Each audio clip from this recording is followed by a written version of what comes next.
Hi Geminis, and welcome to your December 2020 General Tarot Forecast. This is Sky here to talk to you about the awesome energy coming in for you in December. So as you guys know, we have an incredible Jupiter-Saturn conjunction happening right at the winter solstice on the 20th of December. And that's going to be so incredible for all of the air signs. I mean, for everyone, but especially for the air signs, it's going to be a very strong new wave of, really strong, empowering, difference making energy. And you, Gemini, seem to be right at the forefront of this energy. Lots of major arcana and confident, very positive energies coming in. Nothing reversed. I'm not seeing anything too problematic coming up in this reading.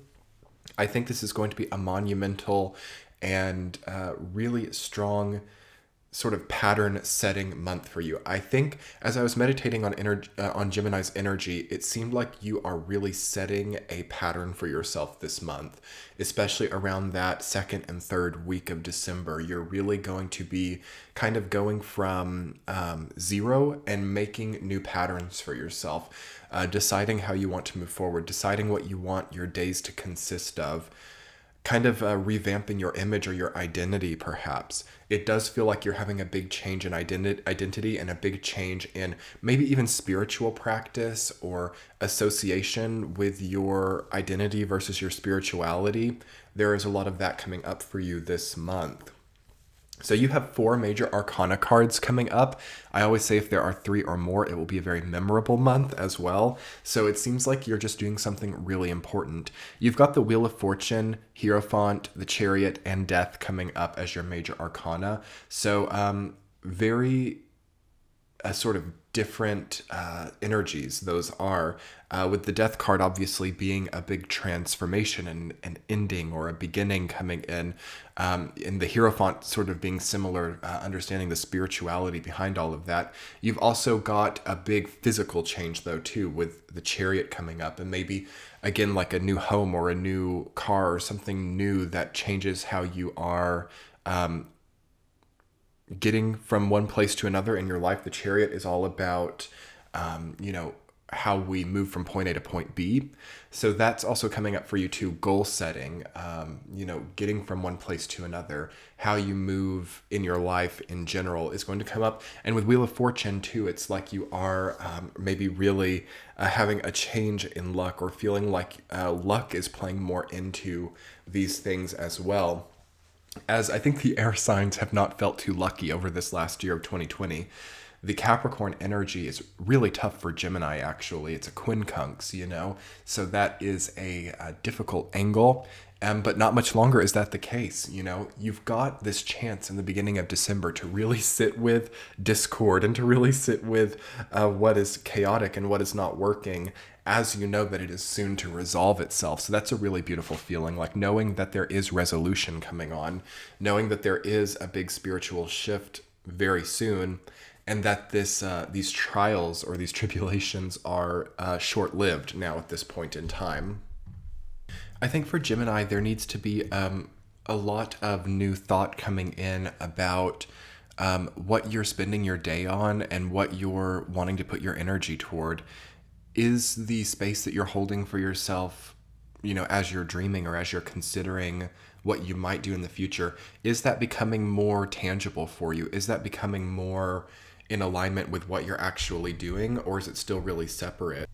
I think that's a really important dialogue, because one of the coolest things I think that's coming in for Gemini with the new year is like what you actually want to do. It's much more supported with Jupiter and Saturn in Aquarius to naturally, harmoniously bring in your wants and desires. It's more tangible, it's more real, and it's not so out of focus or out of sight. Again, Jupiter and Saturn in Capricorn for a Gemini, which is what we've been having for this last year, is more on the sidelines. It's more like out of focus. It's like a peripheral kind of blurry idea of motivation and focus. But by the end of December, that's going to change, and it's going to become much more second nature. It's like your focus, your purpose, your wants and desires, they're going to become much more second nature to you and much easier to comprehend. So yes, not making any desperate moves in the beginning of December, not making any, like really high flying new actions is probably good. Laying low, coasting, keeping it easy, playing things safe is still good. But then once you get closer to the end of December, you have a lot more ability to go bigger. Let's talk about the week-to-week Gemini. So week number 1 of December, you've got 10 of Cups rooted down by Queen of Swords. So the first week of December is about what you're marrying, what you're committing to, what commitments there are in your life. December as a month is a lot about commitments anyway. And with Queen of Swords rooting that down, you're really thinking about it. You're really pondering commitments and pondering what you want to commit to. That's really in alignment with what we're talking about. Like, what do you want a lot of your time to go to? What do you want a lot of your energy to go to? Is that feeling eccentric enough, or is it feeling way too focused in one place or another? Really thinking about time commitments and also commitments of love, commitments of relationships is going to come up too. Marriages are possible, I think, for Gemini, if that is contextual. And if it's not like a marriage, it's like marrying a project or marrying something. There's something that needs a commitment or not, okay? Like a decision about commitments for sure in the first week. In the second week, you have Wheel of Fortune rooted down by the Chariot. So double major arcana already. The second and third week leading up to that new wave Jupiter-Saturn conjunction is really, really activating you. So in the second week, it's like a change in everything, like sudden catalyst in the second week. Like you might have changes to most aspects of your life already starting to come in. And the Chariot is about embarking. It's about hitting the like the play button, like, okay, we are making progress, we are moving on. And with Wheel of Fortune, it's like there's luck with it. It's upright. There's a sense of embarking on a journey, being fortunate. So some of you are embarking on a new creative journey. Some of you are embarking into a new marriage or into a new project, and that feels really supported. So if you've been having like an indecisiveness, like, do I start this new thing? Do I, usher this in, or do I just keep on playing it safe? I think that's the main thing for Gemini. Do I keep playing it safe and just keep on keeping on because it's stable? Or do I embark on this kind of like maybe risky, but like very purpose-oriented new thing? I think you can have both. The Chariot is about both of those things. You see, you've got the two different sphinxes in the Chariot, and they're juxtaposed to each other and opposite, but they are together, and they are both pulling the Chariot. So it means that both of those things have a role to play in your progression, and it's going to be lucky. The lucky thing's going to happen to you, Gemini, so that's really beautiful to see. Third week, the Hierophant rooted down by death. And now it becomes spiritual. So the second week is about the physical and about the material and like, okay, I'm doing this career or I'm moving on this train of purpose, in the real world. And then the third week is then going to come in and test you a little bit about the spiritual authenticity of it and about what you're wanting and what your motivations are and what, not just motivations, but motives. So there's a difference between motivation and motive. Like, what is your motive? What is your intention for this next purpose? Is it about being on top? Is it about being, in higher positions? Or is it really about doing something that you love? That has to start to kind of separate as well. The Hierophant is about hierarchy and death is about changes. So change in hierarchy, change in, Hierophant hierarchy. It has the same root, Hierophant hierarchy.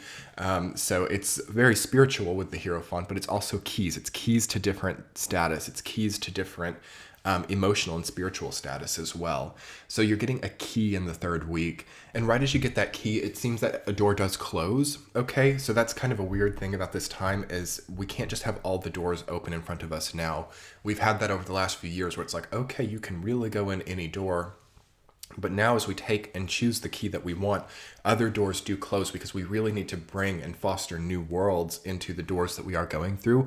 We can still have more than one focus. We can still be eccentric. Aquarius loves that.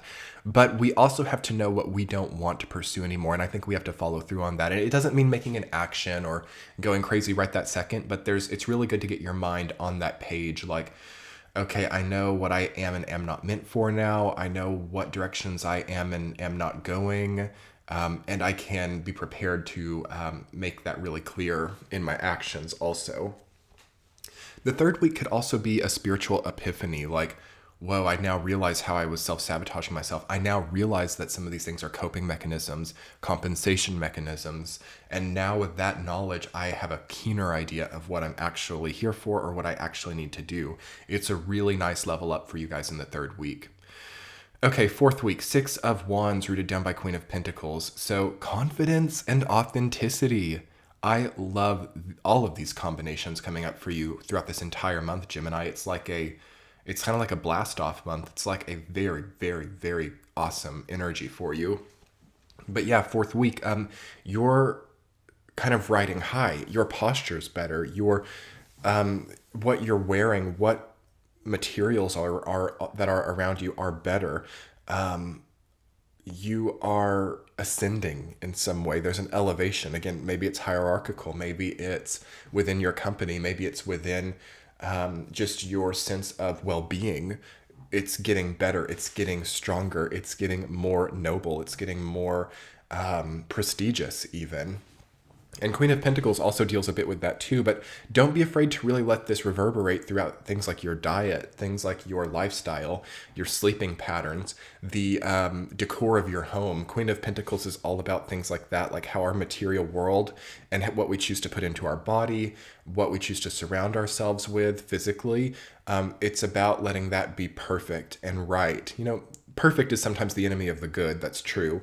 But it can get really close to perfect for you guys there in the fourth week. So I can see like a perfect diet or really getting your body happy. Six of Wands is also about body positivity too. And not just body positivity, but health, especially those two cards coming together. True body positivity from a healthy and happy feeling body coming up for you in the fourth week. So all in all, Gemini, you're like a force to be reckoned with this month. Things are getting better. Watch out for the very beginning of December, though. Try to not get too, too haphazard or too quick moving, because this needs to like build up and you want a slow burn up to the end of the month. And you will be feeling a lot better by the end of the month, definitely. If you can be very tenured in your approach and very careful and cautious in the beginning and understanding of commitment and also of the forces that are driving you and letting them all those forces work to pull you and help your energy to rest while you're making progress at the same time, and then building up spiritual sort of evolution and health of the body, health of the surroundings, all culminating together to make you really much stronger. So anyway, Geminis, I'm going to conclude on that note, kind of short and simple this month, but I think it should be with these beautiful archetypes coming up for you. I will, however, be doing an extended reading over on Patreon. I will link that below as well as in the center screen. For those of you who haven't signed up yet to the Patreon page, definitely come check it out. It's a great service and it's growing every day and it's really enjoyable. And I do like weekly forecasts, early ad-free readings, and extended readings, and you can get all of them with your one monthly Patreon subscription. So check that out. And otherwise, your likes, comments, and subscribes here on YouTube make my day. Thank you so much, Geminis. I will talk to you soon. Bye.